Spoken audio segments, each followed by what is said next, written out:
asalaamaaleykum mbokk yi ñi nga mbégte dalal leen ci seen xibaaru météo ci guddik gaaw gile géej gi nag mi ngi dal mbokk yi ci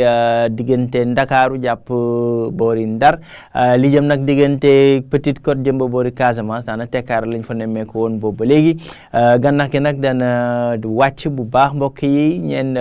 ci ñeenti waxtu ci guddik tey gi léeg leneen li gën a fës ci xibaar bi nag mooy ay taw yu néew yoo xam ne ñu ngi koy tàmbalee di gis ca boori Kédougou muy ay taw nawet yoo xam ni ñu ngi koy tàmbalee di gis ci bëj Saalum ak penku réew mi maanaam ca boori Kédougou li moo gënoon fës ci xibaar yi ñu jàll ci faram fàcc ko suñu nataalu satellite yi ñu wan asamaan soo xam ne dana wéy di ami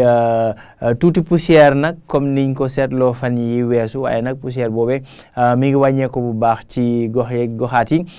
niir yi nag du ko tax a bëri ci réew mi bu ñu xoolee sax ci suñu prévision guddik tey jëm nag ba ëllëg ci suba ñu ngi gis ne danañ am tuuti niir waaye biddéew yi dana leer bu baax ci guddi gi jàpp bërset bi poussière bi nag dana desandi tuuti waaye nag du ko tax a fës bu baax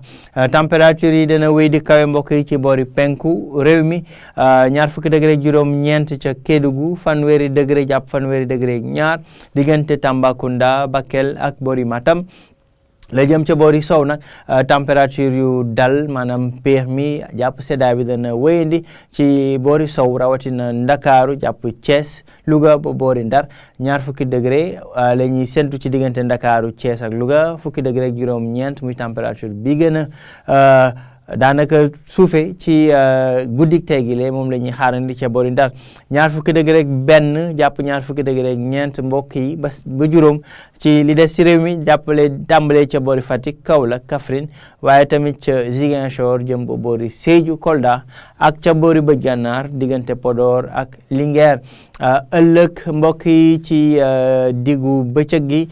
tàngaay bi dana fi desandi bu baax mbokk yi rawatina nag ca boori penku 20 degré ak ñett jàpp 20 degré ak ñeent la ñuy xaarandi ca Matam jàpp Bakel 20 degré ba 20 degré ak ñaar mbokk yi diggante Podor waaye tamit Kaffrine jàpp Tambacounda ak Kédougou ca boori sow foofee température dana dal bu baax 20 degré ak juróom la ñuy xaarandi ca Ndakaaru 20 degré juróom-ñeent ca Thiès 20 degré mbokk yi Ndar 20 degré juróom ca boori Mbour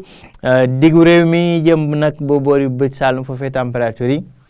dana dalee ci 20 degré ak juróom jëm ba 20 degré ak juróom ñaar ba juróom ñett diggante Diourbel Fatick Kaolack waaye tamit Ziguinchor Sédhiou jëm ba boori Kolda mbokk yi ci tënk rek tàngaay bi dana fi desandi bu baax ci biir réew mi jëm ba boori penku poussière bi nag wàññeeku na bu baax waaye dana desandi tuuti ci asamaan si seddaay bi wala péex mi mbokk yi bu ñu ko mënee wax noonu dana desandi ca boori sow dëkk bi rawatina guddi gi jàpp ba set bi yëngu-yëngu géej gi nag ñu ngi xaarandi mu jeex ci guddik tey gile bu ñeenti waxtu jotee ak ay taw yoo xam ni ñu ngi koy xaarandi ci guddik tey gile waaye tamit ëllëg mbokk yi ci gaaw gi ca boori Kédougou muy ay taw yu néew tawuk nawet waaye taw yu néew lay doon ca boori Kédougou li moo doon xibaar yi jox leen dig daje ba altine ci yeneen xibaar météo jërë ngeen jëf mbokk yi